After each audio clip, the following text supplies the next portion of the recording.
Hello Israel, it's me, Red Planet, coming to you once again with another video. This is Fair Use Woodward TV. Let's get into the video.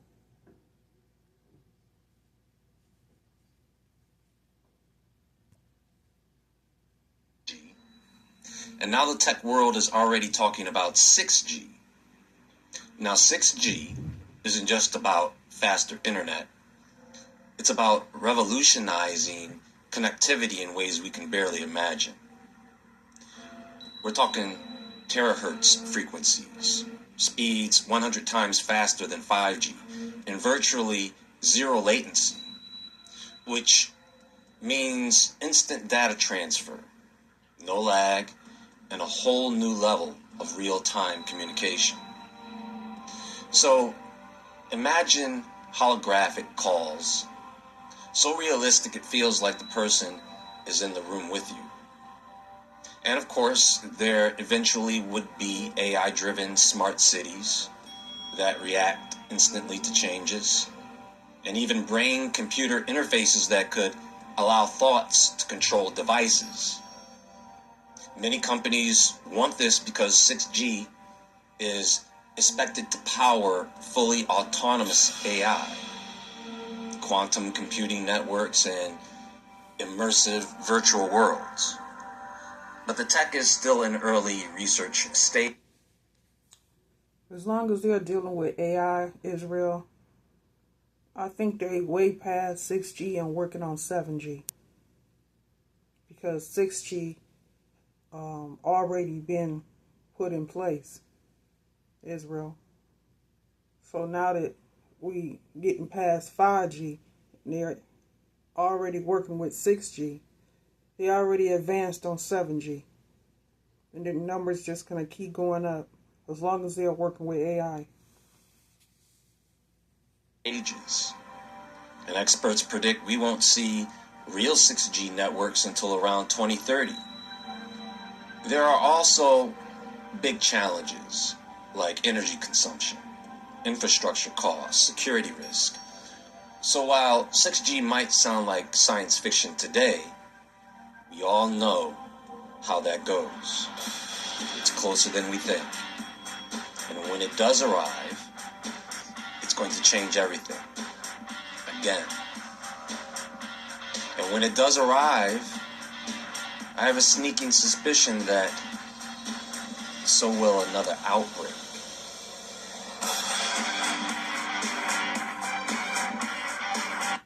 That's already taking place. I mean, you got the bird flu and, the C word with the lollipop. So that's already taking place, Israel. Just, we don't know what else that they have planned. You never know with them.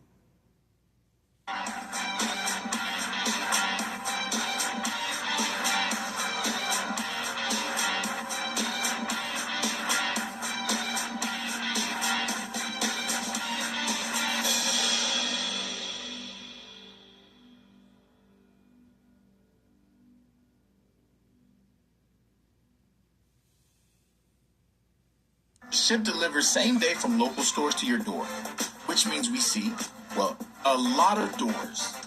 This store gets a delivery every Saturday at 10 a.m. sharp.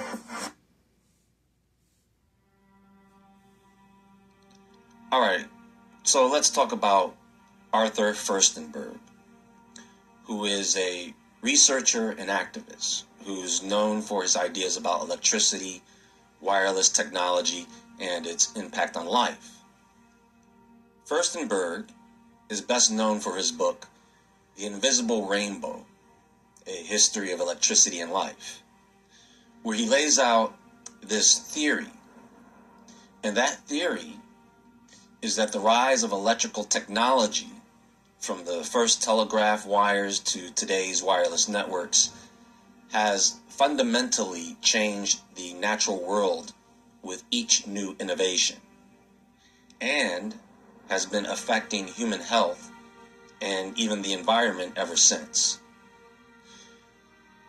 So what he does is he traces the history all the way back to the 1800s, when electricity was first introduced on a large scale, and links it to the emergence of various health conditions, suggesting that our bodies, once tuned into the Earth's natural electromagnetic fields, are now overwhelmed by artificial radiation.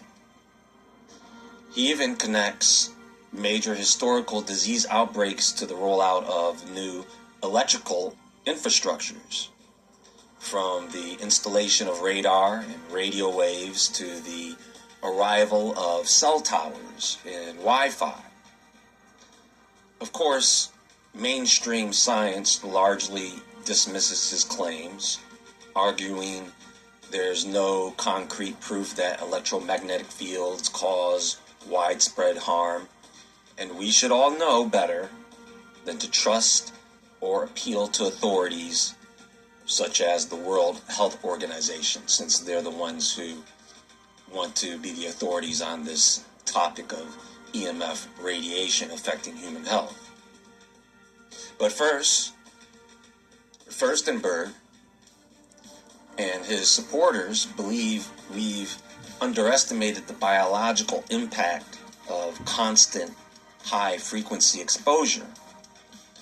Whether you agree with him or not, his work focuses on asking the question, what is the long-term cost of living in an electrically saturated world?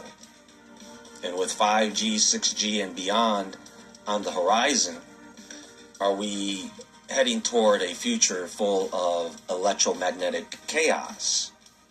We already have enough of that as it is. Now, Furstenberg's central argument in The Invisible Rainbow is that electricity isn't just a convenience. It's an environmental force that has fundamentally altered life on Earth. He suggests that before humans started electrifying the planet, all living organisms were tuned into the Earth's natural electromagnetic fields, like the Schumann resonance, which is a low-frequency electromagnetic wave generated by lightning and the atmosphere. But as we introduced telegraphs, power lines, radio waves, and then later Wi-Fi and cellular networks, we flooded the planet with artificial electromagnetic radiation, EMR, disrupting the way our bodies and the natural world function. So, one of Furstenberg's most controversial claims is that historical disease outbreaks have coincided with major advancements in electrical technology. For example, he points out that in 1889, when the Grammarly doesn't just help you with polishing your emails, it also lessens the mental load of replying to emails. When you start, the world's first global electrical power grids were established, the first recorded cases of what we now call influenza pandemics appeared. He also highlights 1918's Spanish flu, which emerged right after the expansion of global radio networks. Fast forward to 1957, when the introduction of powerful radar technology coincided with the Asian flu pandemic. And in 1968, when the launch of military-grade satellite systems coincided with the Hong Kong flu. According to Furstenberg, these aren't just coincidences. And I think he's right about that. He believes that new electromagnetic exposures weaken the immune system, making populations more vulnerable to viral infections. Now, 5G began rolling out in 2018-2019, and we all know what coincided with that. Now, lately I've been having suspicions that it was never about a virus, and it was always about radiation. But I'll get to that in a moment. So, as technology progressed, so did Furstenberg's concerns. He argues that cell phones, Wi-Fi, and 5G networks expose us to electromagnetic frequencies that our bodies never evolved to handle. He cites research suggesting that constant exposure to EMR can lead to symptoms like chronic fatigue, headaches, insomnia, heart problems, and even neurological disorders. He also points to studies on animals and plants, claiming that birds, bees, and trees show signs of distress, such as erratic behavior, declining populations, and unexplained die-offs in areas of high electromagnetic pollution. Something that also ramped up after 2019, right? Remember those stories during lockdowns? He believes that what we call electromagnetic hypersensitivity, EHS, is a real and a growing condition affecting many people, even if mainstream medicine hasn't officially recognized it. And I have to be honest, when you see people who are electromagnetically hypersensitive, they may come across as a bit off, like maybe a little crazy. But that's because the frequencies are driving them crazy. And I know that there are many of you out there who can feel the effects of these things from time to time. Maybe it's as subtle as dry skin or itchiness. Maybe a slight headache. Maybe it's hard to sleep. All possible indicators of radiation sickness, to put it bluntly. Now, Furstenberg goes on to argue that electricity has damaged ecosystems in ways we barely understand. And he claims that urban trees are dying at accelerated rates due to cell tower radiation, and that bee colonies, already struggling due to pesticides, are further harmed by EMR exposure, disrupting their navigation and reproduction cycles. But we already knew that, didn't we? We knew that years ago. But it didn't stop us, right?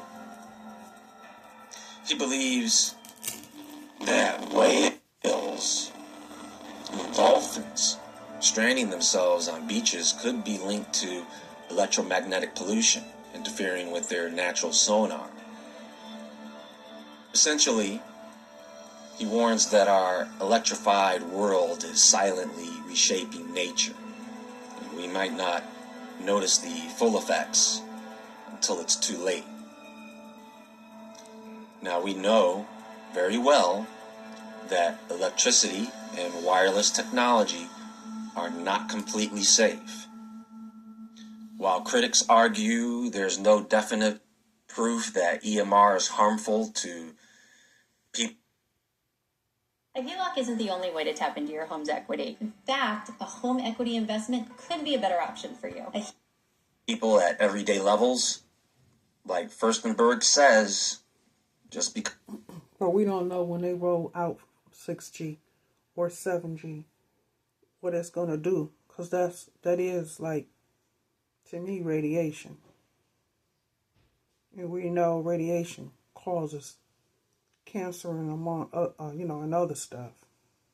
It's real. We don't know what their agenda is and what they plan on doing with 6G. We know it's not good, but we don't know what the purpose is. But I guess we soon finna find out. Because something is invisible doesn't mean it's harmless.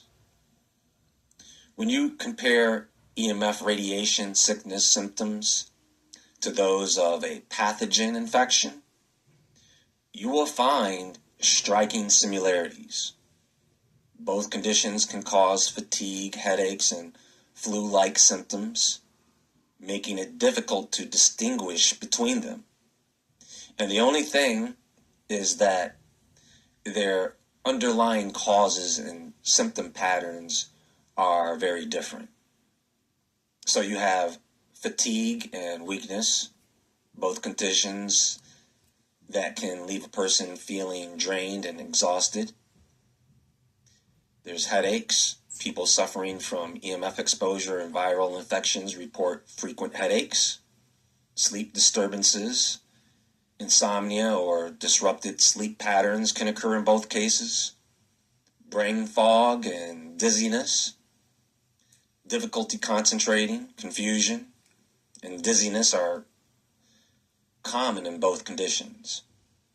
Muscle and joint pain. Many viral infections cause body aches, and some EMF-sensitive individuals report similar pain. Heart issues. Now, this is important. Increased heart rate, palpitations, or irregular heartbeat can be seen in both EMF exposure and certain infections, like the one we were dealing with during the pandemic. And both EMF exposure and viral infections can weaken the immune system, making the body more vulnerable to illness. Now, how can you tell the difference? Well, if you have a fever, chills, or respiratory symptoms, it's more likely to be a viral or bacterial infection rather than EMF sickness. But if symptoms get worse near electronic devices, if the symptoms get worse around Wi-Fi routers or cell towers, and they improve in nature or away from technology, it could be EMF sensitivity. Pathogen infections often come with inflammation and immune responses like swollen lymph nodes and high white blood cell counts, whereas EMF sickness does not. So that's another way of possibly confirming that.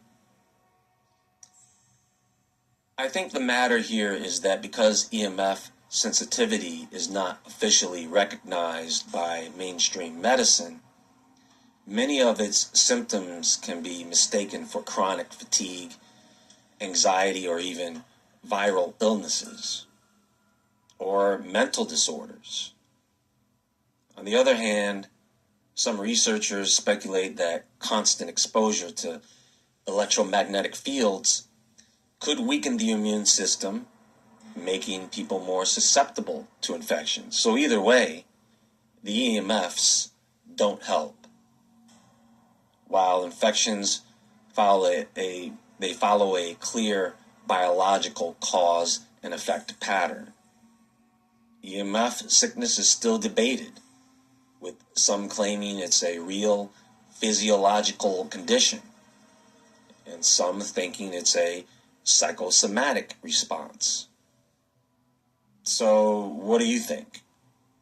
Could modern technology be silently affecting our health? Or is this just another case of paranoia? Let me know in the comments below. That's going to be all for now. If you like this video, please hit the thumbs up button and subscribe to the channel if you haven't already.